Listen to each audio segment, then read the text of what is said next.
tema dominical que vamos a tratar el día de hoy se llama, a manera de pregunta, ¿cómo reaccionamos a la palabra de Dios? Hermanos, ¿se han dado cuenta que cada persona reacciona de manera distinta a la Escritura?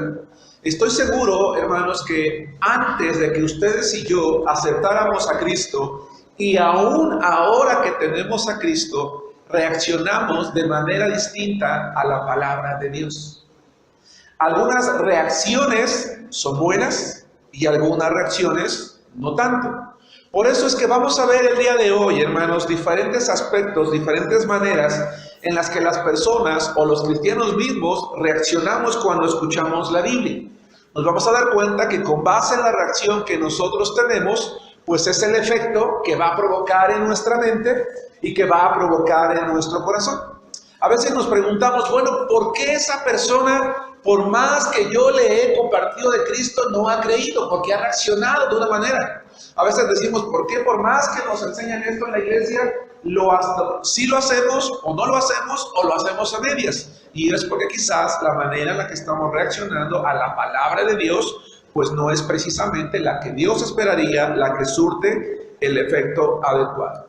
Así que la primera manera que vamos a estudiar, o la primera forma que vamos a estudiar el día de hoy en cuanto a las reacciones, se van a plantear a manera de pregunta. Y la primera reacción es, ¿qué palabrero? Es decir, cuando tú escuchas al pastor predicar, cuando escuchas al maestro de escuela dominical dar su tema, tú dices como algunas personas, ¿qué palabrero? A ver, vayan conmigo al libro de Hechos, capítulo 17, versículos 17 al 19 y posteriormente 30 al 32. Y vamos a ver en esta mañana, hermanos, que cuando el apóstol Pablo, en uno de sus viajes misioneros, está predicando la palabra de Dios, llega a un lugar, hermanos, en Atenas, donde él está predicando con mucho fervor, está predicando con mucho denuedo como él acostumbraba a hacerlo. Sin embargo, el auditorio que en esta ocasión va a tener el apóstol Pablo, pues no es el mejor auditorio. Es más, déjenme ponerlos en contexto, hermanos. Déjenme decirles que durante todo el ministerio del Señor Jesucristo, este auditorio que tuvo fue de los más difíciles. Fue de los más duros incluso de corazón. Dice la Biblia en Hechos 17, así que discutía en la sinagoga con los judíos impiadosos y en la plaza cada día con los que concurrían. Vean, no es una ocasión, son varias. Y algunos filósofos, aquí es donde está el problema, de los epicúreos y de los estoicos, disputaban con él. Y unos decían, ¿qué querrá decir este palabrero? Hermanos, ¿qué es un palabrero? El diccionario dice, y de hecho sobre todo el diccionario de palabras de la Biblia, dice que espermologos, que es la palabra que utiliza Lucas, significa embaucador. ¿Qué es un embaucador, hermanos? Alguien que por medio de las palabras te está queriendo envolver, te está queriendo convencer. Pero normalmente un embaucador no te va a convencer para algo bueno, ¿sí? No, normalmente a través de las palabras te va a atrapar, te quiere engañar, te quiere llevar a algo que sin que tú te des cuenta, algo malo, o a tomar una mala decisión. Quiero que entendamos una cosa, Pablo está predicando el evangelio de Jesucristo. Pero estos filósofos, ¿cómo catalogan la palabra? Nos quiere atrapar y nos quiere engañar. Nos quiere convencer haciéndonos creer algo que no es cierto. La palabra también significa farsante, que busca engañar, que habla sin trascendencia. Es decir, eso no es importante. O sea, ni siquiera vale la pena que nosotros le hagamos caso. Y sin embargo, Pablo, hermanos, él está enseñando, él está predicando, él está hablando. No solamente está hablando el evangelio, sino que nos vamos a dar cuenta que de hecho está hablando acerca de la resurrección de Jesucristo, algo que en aquellos entonces, pues era para algunos, especialmente estos filósofos y algunos más, pues muy difícil de creer, muy difícil de aceptar. Eso es interesante. Y vean lo que dice el versículo 17 al 30. Pero Dios, Estamos aquí mismo en el capítulo 17, ahora vamos a llegar al versículo 30. Pablo sigue predicando y dice: pero Dios, habiendo pasado por alto los tiempos de esta ignorancia, ahora manda a todos los hombres en todo lugar que se arrepientan. Es decir, él sigue adelante, por cuanto ha establecido un día en el cual juzgará al mundo con justicia, dice, por aquel varón a quien designó, dando fe a todos con haberle levantado de los muertos. Pero cuando oyeron lo de la resurrección de los muertos, unos se burlaban y otros decían: ya te oiremos acerca de esto otra vez. Ayúdenme a comprender esta parte, hermanos. 1. ¿Cómo está catalogando el auditorio lo que Pablo está enseñando? Como una mentira. 2. Como algo sin importancia. 3. Terminan burlándose. Aunque Pablo está hablando de algo muy importante como es la salvación y como es la resurrección de Jesucristo, qué tontería. La pregunta que yo te quiero plantear, hermano, hermana, y que por supuesto me planteo a mí mismo porque me toca también estar sentado, es la siguiente. ¿Te burlas de lo que enseña el predicador de nuestra iglesia o el pastor? Especialmente cuando se habla de la grandeza de Dios o de los compromisos que espera de nosotros. ¿Qué pasa, hermanos, si en este caso su servidor o alguno de los hermanos varones está predicando y dice: hermanos, es que tenemos que consagrarnos a Dios porque la palabra de Dios dice que el Señor espera de nosotros sacrificios, entrega, dedicación, oración, y tú ahí y yo en el lugar digo: ay sí, ¿y quién se estará consagrando? ¿Y quién se está dedicando? ¿A poco crees que los demás hermanos sí están orando como él dice? A lo mejor hasta ni siquiera él lo está haciendo. O está hablando del poder de Dios, hermanos. Tenemos que confiar en el poder de Dios. Tenemos que orar a Dios porque Él es un Dios que hace milagros. Él abrió el mar rojo, Él multiplicó el pan, Él envió codornices, Él resucitó a Cristo y Él hizo grandes cosas. Tenemos que orar a Dios para que Él haga grandes cosas en la iglesia, hermanos. O sea, ¿cree que le vamos a creer? No, y nuestra mente se cierra. En este caso, estos hombres se fueron. A lo mejor nosotros no nos vamos, nos quedamos sentados en nuestro lugar en la banca, pero nuestra mente se cierra. ¿Por qué? Porque creemos que es alguien que está diciendo cosas que no son. Peor aún, sin importancia, porque la palabra palabreo también significa cosas sin trascendencia. Aunque la Biblia nos enseña, hermanos, que la palabra de Dios es eso, la palabra de Dios, y que en la medida en la que nosotros la escuchamos, crecemos, nos edificamos, porque estamos recibiendo esas perlas preciosas, ese alimento maravilloso que Dios tiene para nosotros, no le damos la importancia adecuada. No creemos que sea algo relevante, algo significativo, hermanos, para nuestra vida. Y al no darle a la Biblia esa relevancia o esa significancia, hermanos, en nuestra vida, pues entonces no le vamos a aplicar, porque no es importante. ¿Sí nos damos cuenta?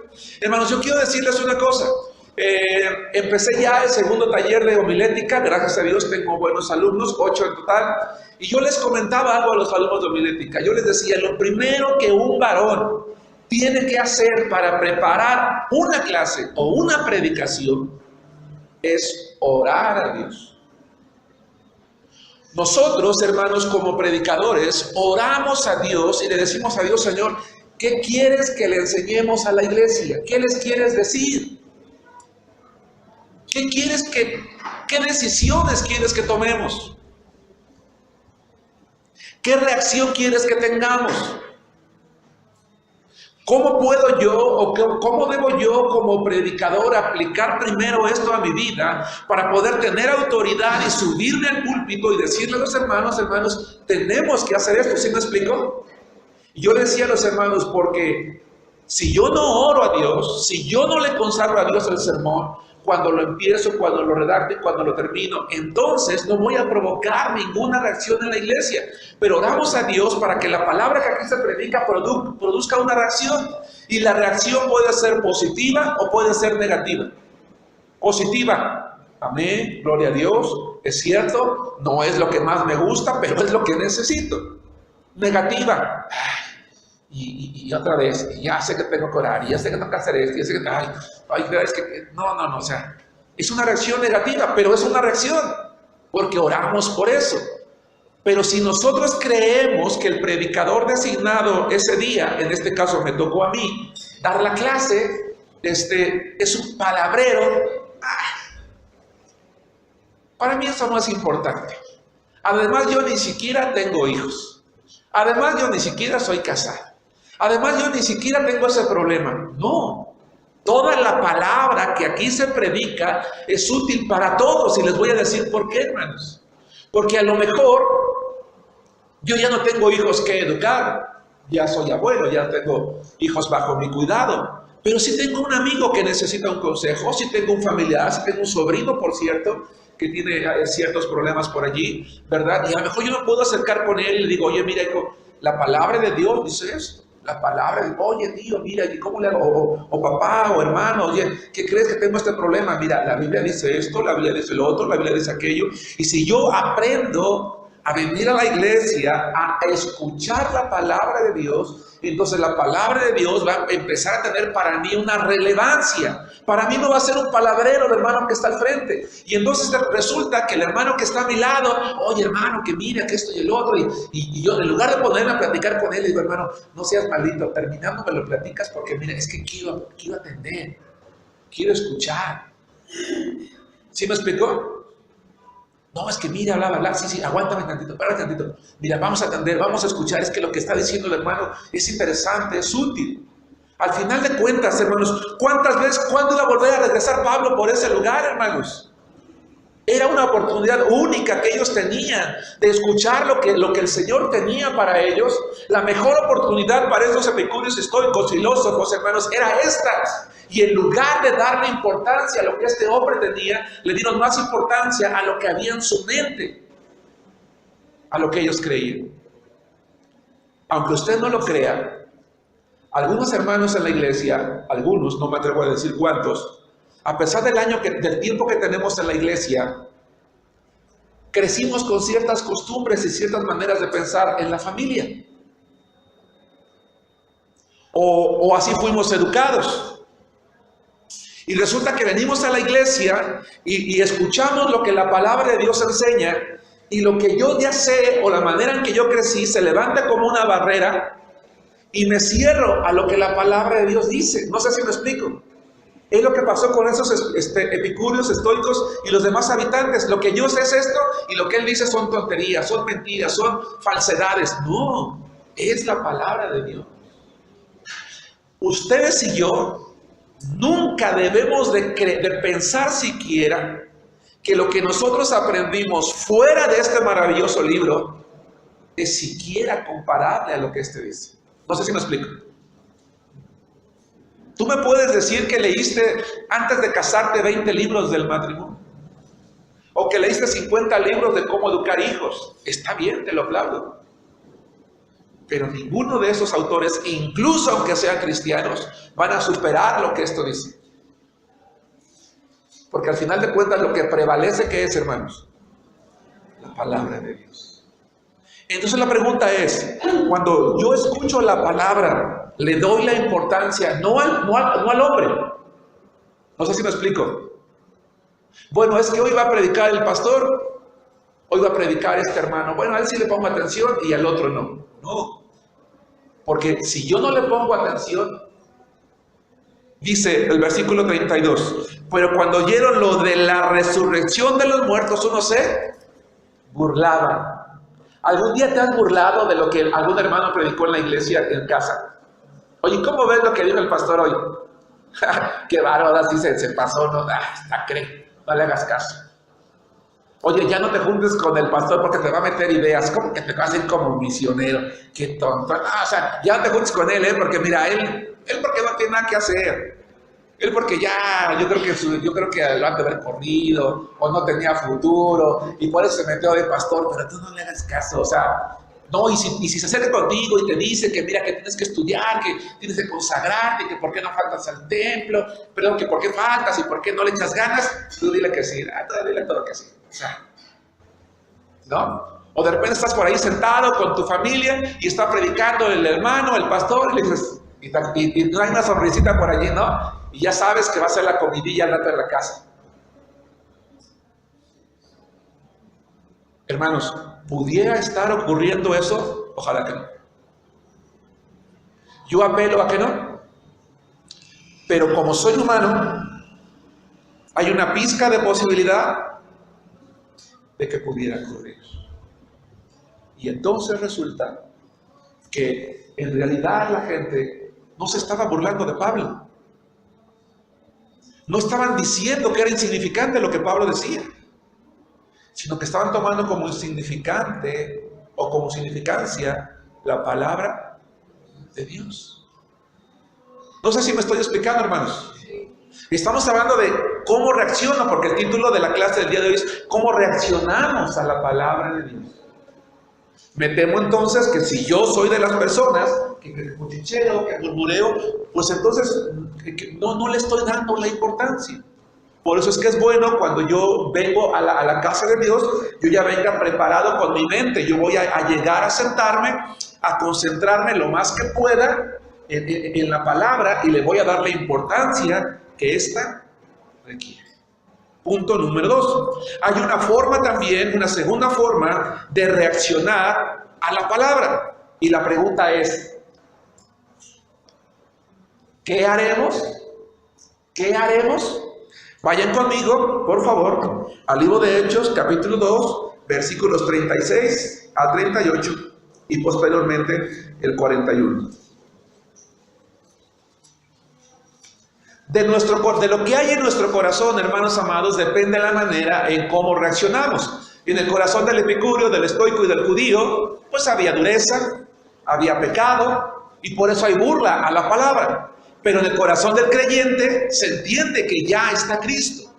Pero a pesar de eso, pudiéramos estar reaccionando como ellos a la palabra, burlándonos y no dándole importancia a lo que aquí se enseña y desechándolo entonces en nuestra vida cotidiana. 2, porque el título está presentado a manera de pregunta, ¿cómo reaccionamos a la palabra de Dios? Los puntos son diciendo, ¿qué palabrero? O 2, ¿qué haremos? Dice la palabra de Dios en 36 de Hechos 2. Sepa pues, ciertísimamente toda la casa de Israel, que a este Jesús, a quien ustedes crucificaron, Dios le ha hecho Señor, ¿qué dice? Y Cristo. Vamos a ubicarnos en contexto, hermanos. Es la fiesta del Pentecostés. Jesucristo acaba de ser crucificado y resucitó hace ya 50 días.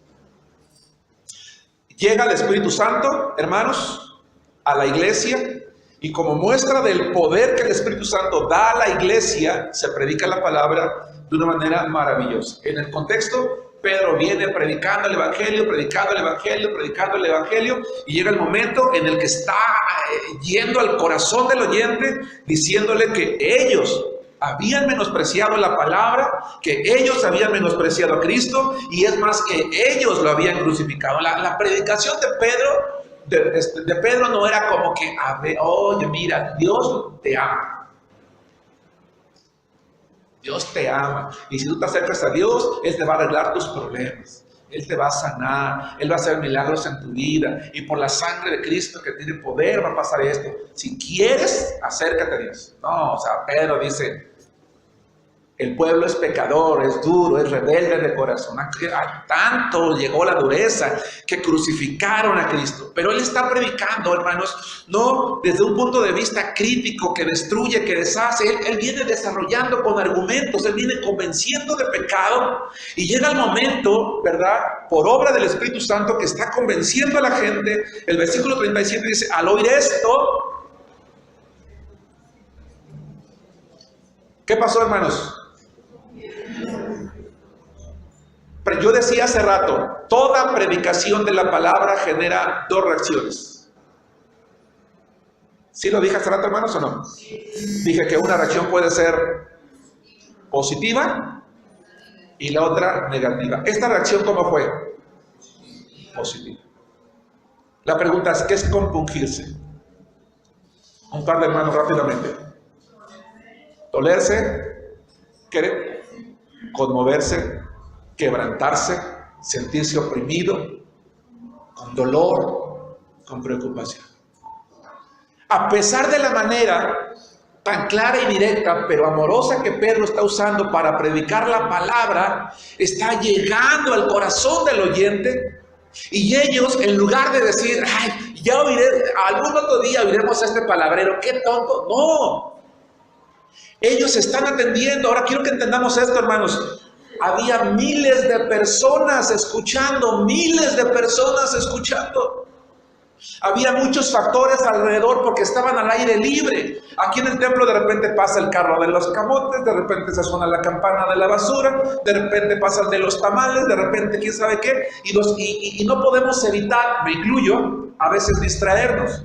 Pero cuando nos distraemos, ¿qué pasa, hermanos? Perdemos el hilo. Y por más que el maestro, el predicador se esfuerce, ¿verdad?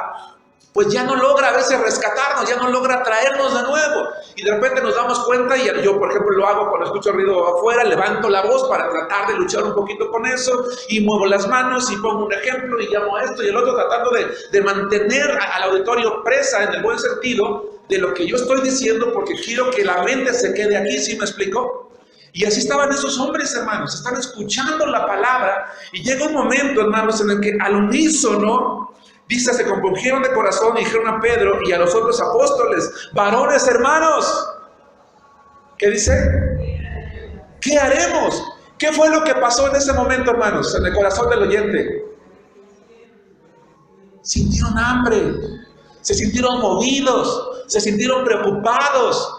Hubo una reacción positiva que les llevó a ¿qué, hermanos? ¿Qué tengo que hacer? Es decir, lo que él está diciendo es cierto, yo estoy mal. ¿Qué tengo que hacer? ¿Cómo me puedo librar de esta situación? Hermanos, cuando nosotros venimos a la iglesia, ¿qué reacción tenemos a la palabra? Dejamos que la palabra llegue a nuestro corazón, nos la apropiamos, la amamos, tomamos nota, o por lo menos nuestra mente está al pendiente, y llega el momento en el que nos vamos del templo diciendo, ¿qué haré, Señor? ¿Qué haré? Tú estás escuchando la clase y se empieza a mover tu corazón y dices, Señor, te estoy fallando en esto. O te regocijas, gracias, Señor, porque mira, el hermano dice que tengo que leer la palabra, y sí, Señor, la he leído, gracias porque la he leído, pero aún así, permite que esta semana la lea con más atención. Pero está pasando algo. ¿Qué haré? Se preocuparon. Yo me imagino, porque la Biblia no lo dice, que las personas que preguntaron voltearon porque Pedro está frente predicando, están los discípulos, oye, ¿qué hago? ¿Qué haremos? Les llegó la palabra.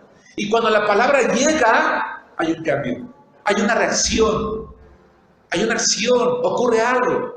Si tú y yo venimos al templo y están hablando, por ejemplo, ¿qué te gusta? Díganme un tema, hermano, lo que les gusta a ustedes. De la cocina.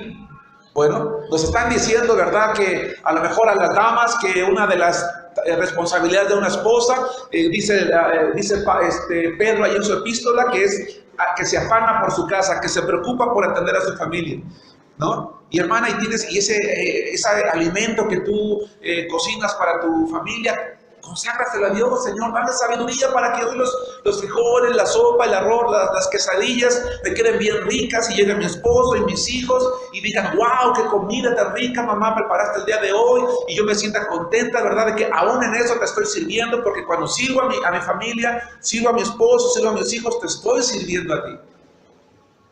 Ah, caray, yo nunca había pensado que preparar la comida también tenía que orar a Dios. Sí, hermano. Sí. O el hermano está predicando de la responsabilidad que tiene el varón quizás de trabajar o de tomar decisiones en su casa.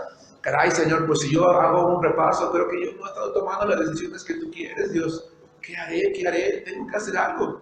¿Cómo le hago? Y Pedro responde en el 38. Pedro les dijo, arrepentidos. En este caso, como era para salvación, bautícese cada uno de ustedes en el nombre de Jesucristo para perdón de los pecados y recibiréis el don del Espíritu Santo. Si yo pregunto, si yo estoy escuchando la predicación, hermanos, porque mi reacción es ¿qué haré? Y me acerco al final con el hermano Raúl o el hermano Esteban que están predicando. Oiga, hermano, fíjese que usted predicó de esto. Yo honestamente no hago eso. ¿Cómo le hago? He fallado en esto. Arrepiéntete y haz esto, esto, esto y esto. Claro que sí, hermano. Y lo voy a hacer. ¿Cómo sé que esta gente que preguntó qué haremos, hicieron lo que preguntaron? Versículo 41 del capítulo 2. Hermano, después de la predicación o de la clase que tú y yo escuchamos en el templo, sin importar quién la da, te preguntas, me pregunto, nos preguntamos, ¿qué haré?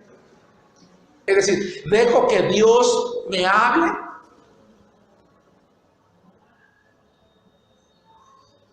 ¿Dejo que Él dé la estocada final a mi corazón para que haya una reacción positiva? Y si hay negativa, sea positiva cuando yo la entienda. Ahí está la clave del crecimiento espiritual, hermanos. La clave del crecimiento espiritual en el creyente y en la iglesia es la manera en que reaccionamos. Y entre más tú y yo nos preguntemos qué haremos cada que escuchamos la palabra, Dios hará de ti y de mí un mejor cristiano. Y veremos maravillas en la iglesia, hermanos. ¿Cómo le pido a Dios que haga milagros en nuestra iglesia, hermanos? 41. Así que los que recibieron su palabra, es decir, les dice arrepiéntanse y bautícense. ¿Y qué hicieron? Se arrepintieron y se bautizaron. Y se añadieron aquel día. Qué maravilloso, hermanos. Qué maravilloso. Qué maravilloso que después de cada sermón en la iglesia nos añadimos las damas, a las mujeres que ahora oran por la comida, al varón que ahora ora por el trabajo, llega a su trabajo y dice, Señor, ya llegué a la fábrica, ya voy a abrir el negocio, ya voy a subir la cortina, ya voy a prender la máquina, ya voy a hacer el presupuesto, ya voy a prender mi computadora, Señor, te consagro mi trabajo de hoy porque con ese trabajo tú le vas a dar de comer a mi familia, Señor. Yo voy a ahorrar mi trabajo y lo voy a hacer lo mejor posible porque yo te estoy sirviendo a ti trabajando.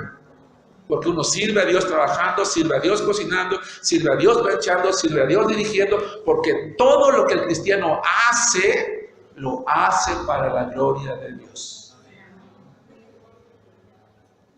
Te vas a tener que tomar la tablita bonita que tienes ahí colgada en tu casa porque le vas a dar unas caricias a tu hijo porque se portó mal. No, ya saben cuáles caricias me refiero. Señor, pues dame sabiduría, Señor. Yo amo a mi hijo y a mí me duele más que a él, pero él lo necesita. Y yo te sirvo a ti educando y disciplinando a mi hijo. Porque ese tesoro tú me lo diste. Y cuando yo esté en el cielo, tú vas a preguntar dónde están tus hijos. Y si yo te digo, a mí no me importa dónde están mis hijos, yo estoy aquí, tú me vas a reprender por ellos. ¿Sí me explicó? Porque hoy en la iglesia hablaron de la disciplina. Yo creía, Señor, es que mi mamá me dijo, tú nunca le vayas a poner un pelo a tus hijos, porque ya ves cómo te maltrató tu padre o tu madre. Tú nunca le vayas a hacer esto. El pastor dice, pero está loco, él que si quiere que le dé a los suyos, pobrecitos. Han de ser niños maltratados y hay que llevarlos al psicólogo, a los hijos del pastor, porque han de estar golpeados, traumados. No, hermanos, la disciplina no trauma a nadie. La disciplina no trauma a nadie, la disciplina hace hombres y mujeres valiosos en el mundo corrompido en el que vivimos. La disciplina incorrecta sí, esa destruye, esa apaga vidas, esa crea rebeldes, pero la que es bíblica corrige. ¿Sí me explico, hermanos? Y entonces tú dices, ¿qué haré? Hoy el hermano predicó de la disciplina y yo nunca lo he hecho porque yo creía que no, porque mi mamá me había dicho, mi abuelita me dijo, y júrame que nunca les vas a poner una mano encima. Pues yo le juré a ella, pero Dios dice que lo tengo que hacer. ¿A quién tengo que cumplir? ¿A mi abuelita o a Dios? Y sobre la tumba de mi mamá le dije, sí, hija, yo jamás lo voy a hacer. Pues sabes una cosa, ese juramento no vale, porque predomina. ¿Qué dije hace rato? La palabra de Dios. ¿Cómo reaccionas a la palabra, hermano? ¿Cómo reacciono a la palabra? diciendo que el que está predicando es un palabrero o preguntando qué haremos. ¿Sabes? Cuando la gente responde qué haremos, pasan cosas maravillosas. Hermano, ten esta idea en tu cabecita. Cuando la gente responde qué haremos, Dios hace cosas maravillosas. Yo le oro a Dios para que un día, yo cuando leo, siempre le diga a Dios, Señor, ¿qué haré? Y cuando la iglesia escucha, diga qué haremos, porque cuando la gente dice qué haremos, Dios hace cosas maravillosas. Hechos 4:3. Leímos hace ratito que la iglesia, un segundito su mirada al frente. La iglesia, leímos, está predicando, Hechos 2. ¿Y qué ocurre, hermanos? 2:41, 3,000 personas. Los apóstoles en algún momento de su vida le respondieron a Jesús, ¿qué haremos? Creyeron en él, predicaron y milagrosamente 3,000 caen rendidos a sus pies. Capítulo 4, versículos 3 y 4. ¿Alguna pregunta, hermanos? ¿Algún comentario? ¿Ninguno? Hermano, allá atrás, fuerte, por favor. ¿Cuál es su pregunta? Buenos días. Ajá. Sí. Sí. Ajá. Sí. Pero muchas veces también surge, no el amor hacia Dios, sino también cierto temor. Claro. Sí. Yo en mi caso digo, si no cumplo lo que diga el pastor, Ajá. no estoy cumpliendo con lo que dijo Dios. Sí. Ah, claro, qué bueno. Hay una reacción. Sí, entonces, el argumento de conciencia y el de temor hacia Dios. Claro. Pero eso es lo que Dios espera, hermano. Dice la Biblia que el principio de la sabiduría, Proverbios 1:7, es el temor a Jehová. Un cristiano sabio es el que teme a Dios en cada cosa que hace. Y temor es el aborrecer lo que Dios aborrece, amar lo que Dios ama. Si Dios aborrece el pecado, yo voy a aborrecer el pecado. Si Él ama a la iglesia, yo voy a amar a la iglesia. Si Él aborrece que yo sea un mal hablado, un maldiciente, un etcétera, etcétera, yo lo voy a aborrecer porque Dios ama la obediencia. Y si la palabra, el hermano lo decía de manera muy cruda, dice, me hace sentir sucio, me siento sucio, la verdad es que el pecado hace eso con nosotros. Pero cuando yo pregunto qué haré y me arrepiento, Él me lava con la sangre de Cristo y me prepara para tener un mayor temor. Sí, hermano, la respuesta sí es correcta. Hechos 4:3. Y les echaron mano, estamos en Hechos capítulo 4, versículo 3, el título de la clase del día de hoy, o del tema dominical de la primera parte se llama ¿cómo reaccionamos a la palabra de Dios? Diciendo ¿qué palabrero? O 2, diciendo ¿qué haremos? Y dice la palabra de Dios entonces que el mensaje de Cristo avanzó y después de un rato, de un tiempo, la gente tuvo hambre, la palabra halló cabida en el corazón de la gente, 4:3, y les echaron mano y los pusieron en la cárcel hasta el día siguiente porque era ya tarde. Pero muchos de los que habían oído la palabra preguntaron, ¿qué haremos? Creyeron. Y el número de los varones, ¿qué dice? Era 5,000. Hermanos, ¿cómo cuántos miembros tendría la iglesia en Jerusalén? Mínimo tendría 8,120. Porque la Biblia dice que eran 12, después 120. Luego se convierte en 3,000 y luego se convierte en 4,000 y eso nada más varones. Además, mujeres, entiéndase entre ellos, ¿verdad? Quizás niños, pero hablando de salvación, mujeres.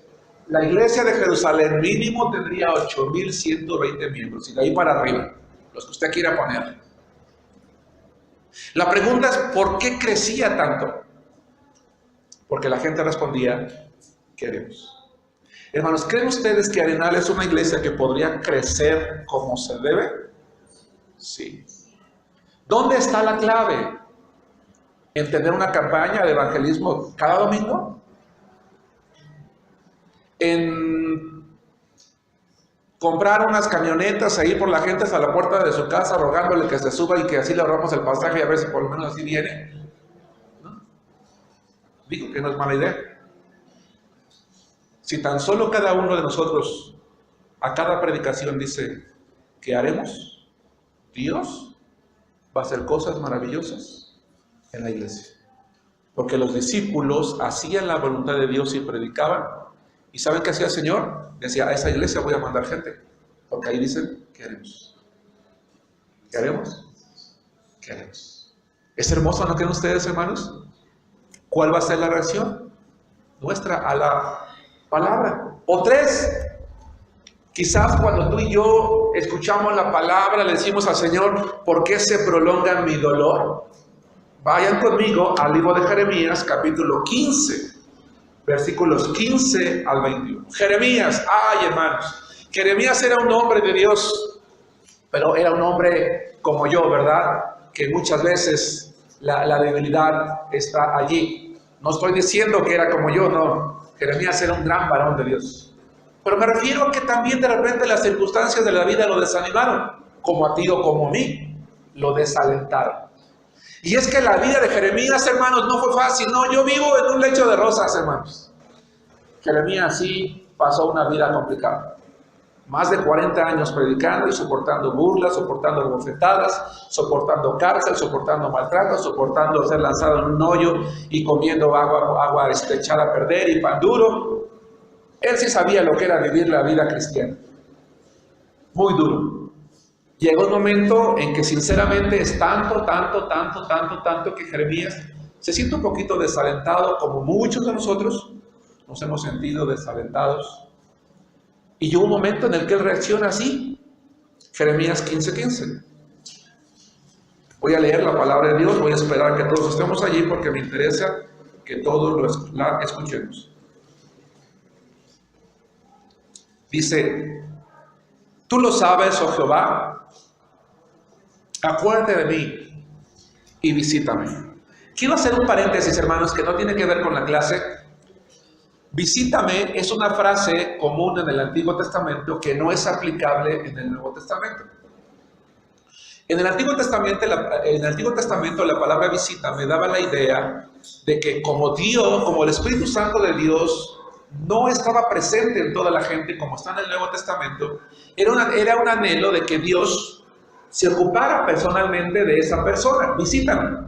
Hoy en día muchas iglesias carismáticas y pentecostales utilizan mucho el término visítame. Y yo le digo, Señor, te pido que tú me visites y que tú me visites. Dios no visita a cristianos, vive con ellos. No sé si me explico. Entonces es incorrecto decir hoy, visítame, porque Dios no nos visita, Él mora con nosotros, en nosotros. Aclarado lo cual, cierro el paréntesis, dice, y véngame de mis enemigos, porque se estaban burlando de él, y no eran enemigos de guerra, sino que se burlaban por su entrega, por su consagración. No me reproches en la prolongación de tu enojo, sabes que por amor de ti sufro afrenta. Y le dice a Dios, Señor, quiero que veas cuál fue mi reacción a tu palabra. Sin embargo, fueron halladas tus palabras y yo las comí, y tu palabra me fue por gozo y por alegría de mi corazón, porque tu nombre se invocó sobre mí, oh Jehová, Dios de los ejércitos. No me senté en compañía de burladores, ni me engreí a causa de tu profecía, me senté solo porque me llenaste de indignación. Sin embargo, Jeremías pregunta, ¿por qué fue perpetuo mi dolor? Es decir, Señor, ¿por qué se prolonga vez tras vez?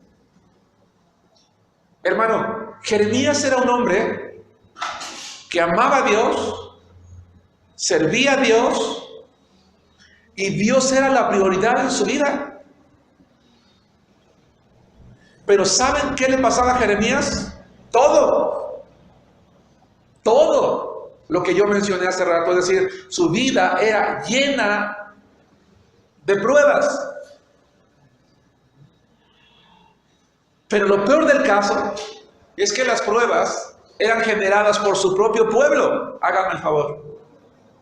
¿Sí me explico? Es como si tú, hermano, todos tus problemas se deben a la crítica de los mismos hermanos de la iglesia. Tú te levantas en la iglesia y dices, hermanos, es que sí tenemos que obrar, tenemos que trabajar, tenemos que ser fieles a Cristo y tenemos que orar y predicar la palabra y ya cállate, te crees mucho, ¿no? Ya el santito, el santurrón, sí, ajá, el hermano, oye, mira, ahí viene el hermano, hazte para allá porque él ya está en otro nivel, él cree que ya es perfecto, que nosotros estamos por abajo de él, jajaja, y se burlaban. Y uno esperaría, bueno, si yo amo a Dios, dice, yo vi tu palabra y me gozó y me alegraba con ella, Señor. Pero entonces, ¿por qué se prolonga mi dolor? Continúo, y mi herida desahuciada no admitió curación. Serás para mí como cosa ilusoria, como aguas que no son estables. Hermano, ¿algún día has sentido como que Dios no te escucha? Yo creo que sí. Si somos honestos, más de uno de los que estamos aquí, Dios, ¿por qué no me escuchas? ¿No estaré equivocado? ¿Vale la pena? ¿Tiene sentido? Total, los demás están como si nada, ellos también. Señor, ¿por qué se prolonga mi dolor? ¿Y qué hace Dios cuando el cristiano ante la palabra de Dios? ¿Qué hace Dios ante esta reacción? ¿Se queda callado? Dice el versículo 19. Por tanto, así dijo Jehová: si te convirtieres, yo te restauraré. Es decir, Jeremías, lo que tienes primero que nada que hacer es dejar de pensar que a mí no me importa tu vida. Así que primero que nada, arrepiéntete de ese pensamiento. 2. Yo te restauraré. Tu ser, tu persona, tus emociones. Hace unos días el pastor Luis nos hablaba acerca del estado emocional de Jeremías, ¿se acuerdan? De cómo él estaba sufriendo, estaba desanimado. Yo te voy a restaurar, porque Dios hace eso, hermanos. Dios sana. Yo publicaba en el Face de la iglesia hace unos días, hermanos, que para justificar el comportamiento humano, la psicología voltea hacia atrás. Tú vas a terapia y te dice, a ver, vamos a ver en tu pasado, vamos a escarbar en tu pasado. ¿Cómo eras de niño? ¿Cómo te trató tu mamá? ¿Cómo te trató tu papá? Es más, vamos a ver cómo estabas en el vientre, ¿no? Y te voy a hipnotizar. Mírame para acá. 1, 2, 3, a las 4 vas a estar dormido. A ver, dime, ¿cómo te sientes ahí en el vientre de tu mamá, no? Voltea al pasado para justificar el comportamiento en el presente y ver quién es el culpable. Es que tu padre es el culpable porque te dijo un día que tú parecías un zapato viejo. Es que tu mamá es culpable porque te abandonó y por eso tu niño interior fue lastimado. No, hermanos. Yo decía en ese post, la psicología mira al pasado para encontrar un culpable, pero Jesús sana, restaura y mira al futuro a una vida mejor. Eso es lo que hace el Señor. Y por eso le dice a Jeremías, yo te voy a restaurar y delante de mí estarás. Y si entresacares lo precioso de lo vil, serás como mi boca. Conviértanse ellos a ti y tú no te conviertas a ellos. Jeremías está desanimándose un poquito, hermanos, porque ¿quién no se ha desanimado? Se está preguntando y está preocupado. Y le dice a Dios, a ver, Jeremías, espérate. Si tú te arrepientes de esa manera de pensar, yo te voy a levantar, te voy a transformar. Cuídate de no empezar a pensar como la gente del mundo. Cuídate de no transformarte como ellos, de comportarte como ellos, de hablar como ellos, de reaccionar como ellos. Jeremías, tú como hombre de Dios, le dice Dios, tu propósito es uno. Ellos se tienen que convertir a ti. Pero hermanos, muchas veces, como también nosotros estamos sufriendo, y me parece que la figura, ojalá se alcance a distinguir bien, hermanos, habla por sí misma. Así nos sentimos, ¿no? Todos resquebrajados en nuestro cuerpo, en nuestra mente, en nuestras emociones. Y por eso empezamos a comportarnos como el amigo, como el vecino, como el familiar, como el compañero de trabajo, porque decimos a Dios, Señor, ¿por qué se prolonga mi dolor? Y entonces empezamos a retroceder, hermanos, en la vida cristiana. ¡No!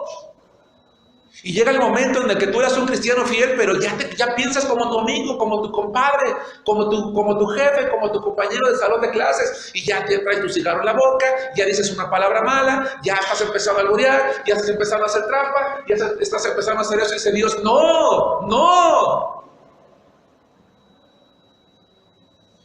Yo puedo hacer de ti algo maravilloso, como yo lo había planeado. La gente que te conoce se tiene que convertir a ti, no tú a ellos. Y te libraré de la mano de los malos, y te redimiré de la mano de los fuertes. Te pondré por muro fortificado de bronce. El 15, te pondré en este pueblo por muro fortificado de bronce, y pelearán contra ti, pero no te vencerán, porque yo estoy contigo, para guardarte. ¿Y qué dice, hermanos? Para defenderte. Hermanos, Dios defiende a sus hijos. Y si te tiene que defender de tu esposo, de tu padre, de tu hermano, de tu cónyuge, te va a defender. Pero tienes que creer que Dios lo va a hacer. Y no nada más debemos pasarnos lamentando del dolor que se ha prolongado. Dios no mira el pasado buscando al culpable. Te sana, te restaura y mira hacia el frente. Para una vida, ¿qué dije, hermanos? ¿Hermanos? ¿No lo dije? Entonces, para una vida, ¿qué? Mejor. ¿Cuál es tu reacción a la palabra, hermano? ¿Te burlas del predicador diciendo que es palabrero? 2. ¿Preguntas qué haremos? O 3. Preguntas por qué se prolonga tu dolor, pero allí te quedas. Jeremías no se quedó allí, hermanos, se levantó. Jeremías se levantó, y quiero que vayan conmigo a Jeremías 20, 10 al 12, hermanos, por favor. Si tú y yo nos hemos quedado en el dolor estancados, entonces Satanás está ganando la carrera en ti. Porque Satanás te quiere ver pisoteado, te quiere ver humillado, te quiere ver destruido, te quiere ver deprimido, te quiere ver fuera de los caminos de Dios. Dice el capítulo 20, versículos 10, 11 y 12, Jeremías, tú lee el libro completo. Hermano, ¿estás dispuesto a reanimarte de nuevo? ¿Estás dispuesto a levantarte de nuevo y decir al Señor, como dice Jeremías 20:10, porque oí la murmuración de muchos, temor de todas partes, denunciémosle? Todos mis amigos miraban si claudicaría. Quizás, dice la palabra de Dios, se engañará, decían, y prevaleceremos contra él y tomaremos de él nuestra venganza. Mas Jehová está conmigo como poderoso gigante, dice Jeremías. ¿Cómo me encanta ese verso, hermanos? Cada que cantamos en la iglesia Poderoso Gigante, siento que algo recorre mi ser, hermanos. Y a veces hasta me dan ganas de llorar. Porque Él para nosotros es ese todo.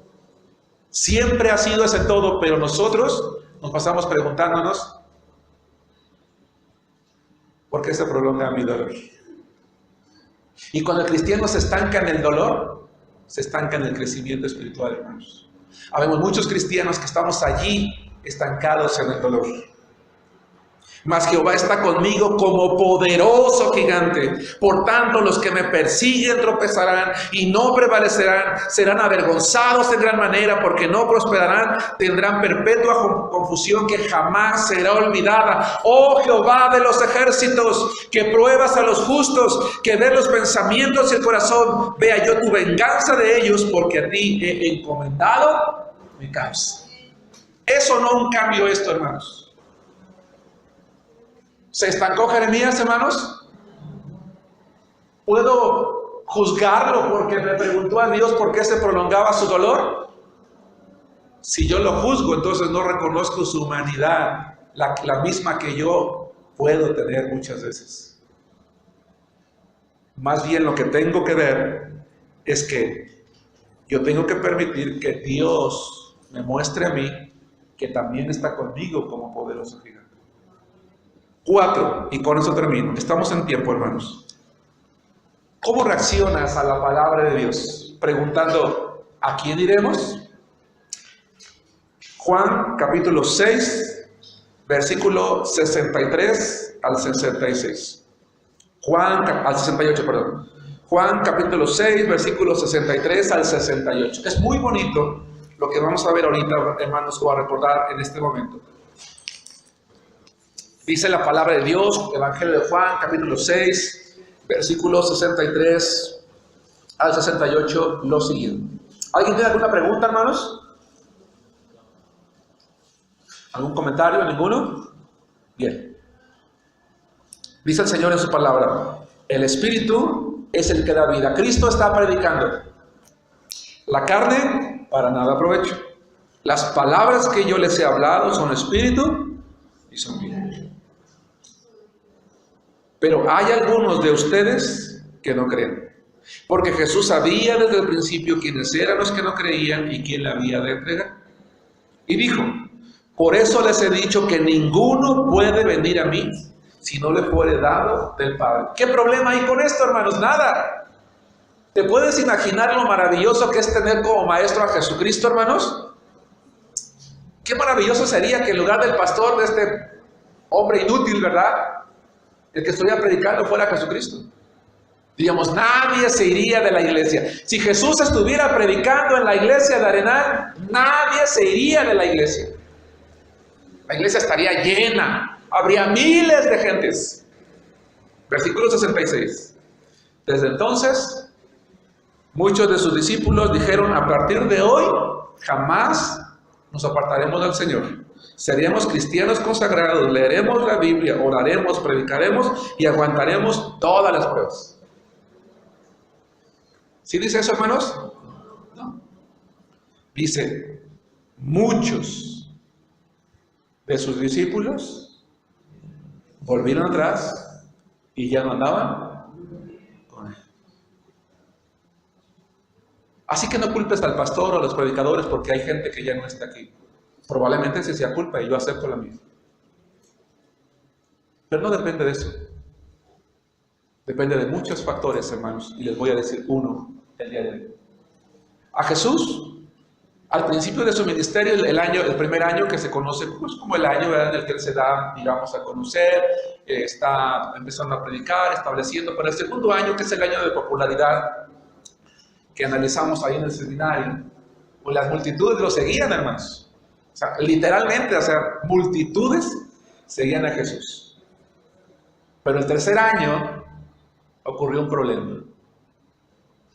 Jesús les empezó a decir una cosa: seguirme tiene responsabilidades y obligaciones, compromisos, exigencias, y a nadie nos gusta que nos exijan. A nadie nos gusta que nos digan que tenemos obligaciones, que tenemos responsabilidades. Y a mí no me preguntes si leo o no la Biblia, porque a ti qué te importa, a mí nadie me puede obligar. ¿A poco me pueden obligar? ¿Y a poco me pueden obligar a que yo no deje de venir a la iglesia? ¿A poco me pueden obligar a que yo dé mi diezmo? ¿A poco me pueden obligar a que yo evangelice? ¿A poco me pueden obligar? ¿Quieres que te diga una cosa? La respuesta a todas sus preguntas es sí. Porque es lo que Dios ordena. Pero cuando alguien tiene el valor, que a veces creo que me ha faltado a mí, de exigirnos lo que la Biblia enseña, ¿qué hacemos? Bye bye, adiós. Me voy a otro lugar donde me digan que estoy muy guapo y bien bonita, que Dios es mi sirviente y que cuando yo quiera me puedo ir a donde yo quiera. Y que cuando me digan que tengo compromisos, entonces ¿saben qué? ¿Tienen tele? Ahí se ven. No. Es mentira que si Jesús predicara en esta iglesia, la iglesia estaría llena y nadie se iría. Porque a Jesús se le fueron las multitudes. ¿Y saben por qué? Por la exigencia. Dura palabra de oír es esta. Volvieron atrás y ya no andaban con él. Esto no es buen negocio porque, pues no, ¿cómo que le voy a dar al Señor lo que yo me gano? ¿Cómo que le voy a dar mi tiempo? ¿Cómo que le voy a dar mi esfuerzo? ¿Cómo que me tengo que consagrar a Él? Dijo entonces Jesús a los 12, pues ya que está abierta la puerta, aprovechen de una vez también ustedes. ¿Y qué respondió Pedro, hermanos? ¿A quién iremos? Tú tienes palabras de vida. Hermano, ¿Cómo reaccionas a la predicación? ¿Cómo reaccionas a la palabra? A Jesús lo abandonó la gente, hermanos, decía yo hace rato. Aún al propio Señor Jesús, y lo digo con toda la reverencia posible, hermanos, se le fue la gente. Y se fue la gente porque la gente no quiere compromisos. Pero aquellos que quieren compromisos, preguntan, Señor, aunque tú mismo me digas que yo me vaya, yo no voy a ir, porque la vida no vale la pena sin ti. ¿Sí me explico? Así que la próxima vez que la palabra te confronte, la próxima vez que la palabra te diga que tienes obligaciones, que tenemos obligaciones como cristianos en la iglesia, en lugar de hacer tus maletas e irte a otro lugar,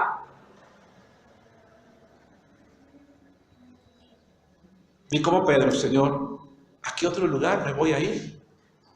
¿En qué otro lugar voy a escuchar la palabra que se nos predica aquí, la buena doctrina, la enseñanza que tenemos? ¿En qué otro lugar voy a ser retado a ser un cristiano fiel, consagrado, santo, a perdonar a mis hermanos, a amarlos, a pasar por alto lo que muchas veces me ofenden o me lastiman? Porque somos humanos y muchas veces, hermanos, entre nosotros nos ofendemos, nos lastimamos o nos defraudamos tristemente, ¿o no? Sí, pero Señor, voy a pasar por esto, porque ¿a dónde iré? Ah, bueno, es que Jesús no tenía un problema que yo tengo hoy. Aquí en la esquina hay otra iglesia, en la otra hay otra iglesia, hay otra iglesia y otra iglesia. O sea que si tu mamá te regaña, te vas de la casa y le dices al vecino, oye, ¿quieres ser mi papá? Y si tu mamá te acaricia ahí donde te platiqué, vas con la de la vecina y le dices, oye, tú eres muy cariñosa, ¿no quieres que yo sea tu hijo? Hermanos, ¿a la familia se le abandona? Cuando tu familia se está dividiendo, se está destruyendo, dices, bye bye, ahí se ve. ¿Te preocupas y qué haces? Dice, mi familia está dividida. ¿Quién quiere una familia dividida, hermanos? ¿Quién está tranquilo en una familia dividida? Ay. ¿No harías lo imposible porque tu familia estuviera mejor, hermano? Entonces, ¿por qué no hacemos lo mismo con la iglesia? Porque tu familia, hermano, y esto que estoy diciendo se está grabando, voy a decir algo con mucho respeto. Es más importante la familia en la fe que la familia en la carne. Porque cuando tú te mueras, tu familia en la carne se va a quedar. Pero cuando te mueras, vas a ir con la familia de la fe al cielo. Y los que hoy, de aquellos que tú estás oyendo hoy, les vas a ver la cara en la eternidad. No estoy diciendo que descuides a tu familia, porque Dios nunca nos ordena descuidar a la familia. ¿Sí queda claro? Estoy diciendo que si mi familia en la carne me mueve el corazón para preocuparme por ella, debería de ser capaz de dar la vida por mi familia en la fe. Y que si algún día pasa por mi mente siquiera la idea de abandonar la familia donde Dios me hizo crecer, o a lo mejor aquí nacer, o a lo mejor no naciste espiritualmente aquí, pero aquí te estás edificando de la palabra de Dios, es tu familia. Porque si un hijo se adopta, es su familia. A lo mejor nosotros adoptamos como iglesia porque creíste en otra iglesia, y aquí se te adoctrinó, se te enseñó, se te alimenta, entonces es tu familia. Pero aún así Jesús sigue diciéndote a ti y a mí, la puerta está abierta. Está muy abierta. Para entrar o para salir. Hermanos, lamentablemente cada vez sabemos más cristianos en el mundo, pero menos moral cristiana. Muchos cristianos viejos en Cristo nos estamos alejando de las iglesias porque las iglesias nos exigen. Pero quiero repetir una idea que dije hace rato: la vida sin Cristo no tiene sentido. La vida con Cristo vale la pena. Miraremos hacia adelante, hacia una vida mejor. La gente se admiraba de la palabra del Señor, Mateo 7:28, pero aún así, dije hace un momento, lo abandonaron. Hermanos, ¿cómo reaccionamos a la palabra de Dios? Algunas son positivas, como lo acabamos de ver, algunas negativas. ¿Cuáles querría Dios que fueran las maneras de reaccionar nuestras? Que preguntemos a quién iremos. Que preguntemos qué haremos. O que si estamos cansados y cargados, permitamos que Él nos muestre que Él es poderoso gigante, pero nunca burlándonos del predicador, considerando que él es un paladín. Que Dios los bendiga, hermanos.